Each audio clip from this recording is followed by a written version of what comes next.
My name is Brenda Shelton, and I'm a clinical nurse specialist at the Johns Hopkins Cancer Center in Baltimore, Maryland. I'm here today to talk to you about what's up, what's down, and identifying signs of sepsis. As well, I'm going to address the challenges of implementing the sepsis core measure in oncology. Now, as you know, sepsis infection is one of the most common complications that occurs with patients both during the treatment and even outside of a treatment-related regimen. It is the most common cause of death, non-malignant death, in all patients with cancer.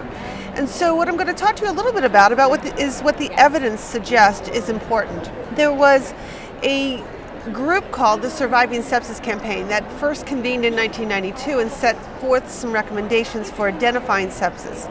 And the definitions that we are operating by are systemic inflammatory response syndrome, or SIRS, which is 2 or more of the following symptoms: a temperature greater than 38.3 or less than 36, heart rate greater than 90, a respiratory rate greater than 20, a white count greater than 12,000 or less than 4,000, or more than 10% bands. If you pair 2 of those criteria along with a probable suspicion or high risk for infection, this is really termed sepsis. So it doesn't have to be a confirmed infection at all. Now, severe sepsis is that level where you are moving into organ dysfunction, and signs of end organ dysfunction are defined as altered mental status, decreased urine output, thrombocytopenia without another cause, a lactate greater than 2, again hypotension, prior to any fluid resuscitation.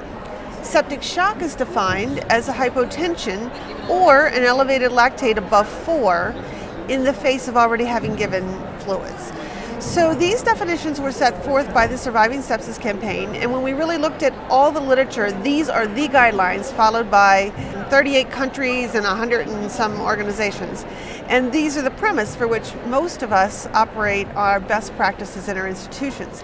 They also are the basis in which the sepsis core measure criteria were developed in 2015. So you think about this and you're like, well, where does neutropenic fever fit in? Because that's what I'm used to using. And if you think about it, we don't even really use a 38.3 as a cutoff point. Many of us are thinking of a temperature of greater than 38.0 for 2 times within an hour.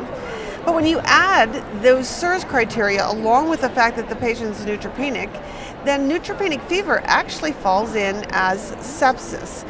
And when we think about sepsis, we think, oh, that's worse than SIRS and that's worse than febrile neutropenia. So we should be thinking potentially one step away from severe sepsis. The basic premise of the Surviving Sepsis guidelines are to have a process in which you screen patients for possible sepsis, you evaluate the potential risk for infection, and then you implement some early diagnostic tests to identify whether the patient is infected.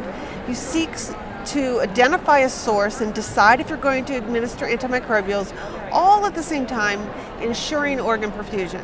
So this little circle goes on and around in circles so that you're continuously always screening for new signs and symptoms of worsening sepsis. Now you might say, oh, that's an awful lot. That's an awful lot to remember. And in fact, in the actual presentation, I talk about 3-hour recommendations, 6-hour recommendations, and 24-hour recommendations.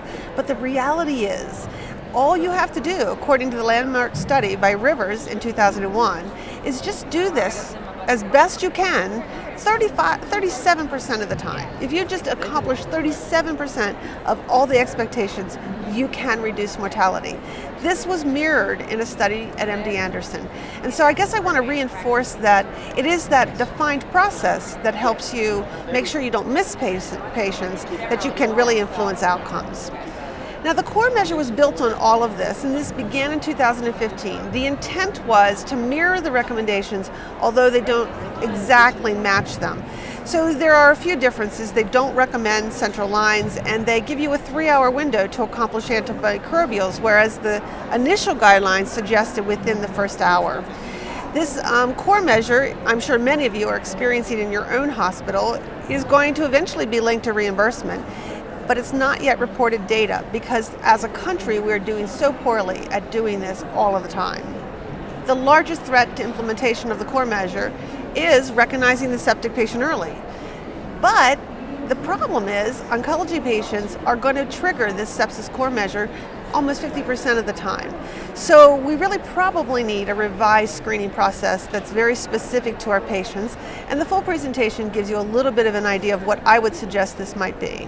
The other thing is, as I mentioned, the core measure only expects us to give antimicrobials within 3 hours, but in fact we know the data says that if you give an antibiotic in 60 minutes, you have a better outcome. And in fact, for every hour after the first hour that you don't give that antibiotic, then you're going to have an increased mortality of 7.6% higher.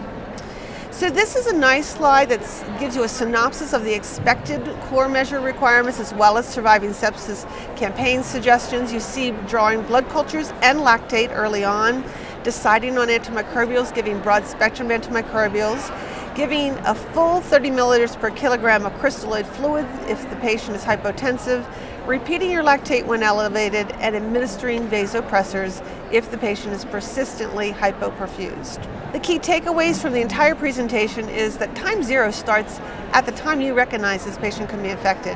That means for all of you that work outpatient, that's you. And that means for all of us that work inpatient, that's the minute they hit the door, not when the doctor sees them. Screening for sepsis can aid early recognition, and we know that timely interventions can reduce mortality. So the key takeaways are that you recognize these key interventions, you act on them quickly, and you're getting blood lactate, blood cultures, you're giving IV fluids as appropriate, and antimicrobials as quickly as you can after prescription. So in summary, what I think I'd like to have you take home is that there's some very key evidence-based practice interventions to guide our sepsis management, and they expand beyond the febrile neutropenia literature. For more information on all of this, you're welcome to look at the full presentation, and there you have also an email. You can contact me with further questions.